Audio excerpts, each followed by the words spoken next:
Brian Houghton. Invented the Spomb probably 10 years ago now. Manufactured it, made it here in Swanley. I was fishing on a park lake, just in Sidcup, tiny little lake, and I needed to get the bait the way I fished at distance. So I say distance, about 40 yards. Normally I'd either catapult to get a tight bed of corn or meat, which I normally fish. In my mind, for my fishing, I needed it tight against some rushes at about 40 yards. With the existing stuff on the market spods, they seem to be designing them more for distance than they was for the job they do. So in my mind, the bait would hit the surface and instantly be released, so you knew exactly where you was putting it. It's no good having bait falling out on the cast, big line down, bait everywhere, not even knowing if the bait's tipped up and coming out. Is it in there when you're reeling it in? You never knew with bait where it was. You had an idea, but you wouldn't know exactly how much. You might put a mix out and it'd be everywhere. So in my mind, that wasn't right for fishing. It needed to be close in a spot. So I glued some bits together, cast it out, and it straight away was rather good. So I kept it quiet and went on from there. At what point did you know that you were onto a winner with it? The first cast, there was all little bits of plastic glued together, but the first cast, as it went okay, landed in the water and done all what I wanted. I thought, blimey, that's good. And it was blowing a bit and it weren't dragging in the water, it was just instant how I wanted it. I didn't bother fishing, it was so good, I thought, well, that'll do. And I just went home and thought, right, now let's get it a bit better. It was so good. So it still took a few more years, but the initial one was good. I had a very tight circle of friends who knew, and we sort of knew it was going to be good, and it done the job. But everybody who saw it, the comments, oh, that can't be any good. If a big company hasn't made it, why is this going to be better? Because it's not perceived to be right if a small person makes it. You know, it was that they was confused. That won't fly. That's no good. So there was a lot of issues going on there to start with. But as soon as they tried it, it was okay.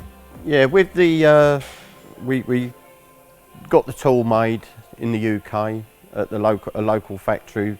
We tended to have our friends and people we knew involved with who made the mould, so it was just local, and then I couldn't risk it being wrong, and there was a lot of development still going on through the stages, so if we needed to keep an eye on the quality and the way it was made and make sure it was right, so we kept it local, Dartford, Swanley.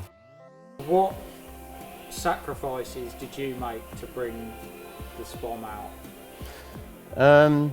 We put the family, the house, everyone sort of got together to be able to do it, because we'd run out of money with the patent side of things. I was working for myself with an okay job, but we remortgaged the house, we put it all on the line and thought, right, I borrowed as much as I could from wherever I could and got there in the end.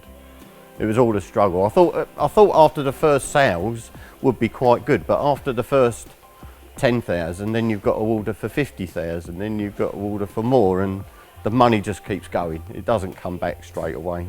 It was a nightmare. Yeah, because it's quite an intricate item and there's many things that can happen. With the plastic mouldings, as soon as it comes off the mould, the people were there watching that, so they can see exactly what happens. That then goes into boxes which are signed and dated. Normally it's the moulds, maybe there's issues there now and again, so we can just keep on top of it all the time. We don't make large numbers, we tend to keep the numbers quite small and do lots of small orders, so again we're not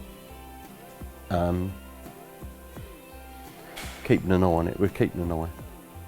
For me, for what I see, it's been, it almost had to be like it's been, otherwise we wouldn't have made any money and we'd have lost everything. But it's been, when we travel through Europe, when we see the countries we send to and the people, it's very good. It's been very good. It seems to evolve quite slowly through, but from the first time, I think we was at Barston actually, we went to a match and we saw the British Carp Championships there, and we sat in the bar there looking at it. We wasn't fishing, but we went there and we looked up the lake and we saw spombs going all the way up the lake being fired in. We thought, well, that's pretty good. And what do you see for the future of Spomb?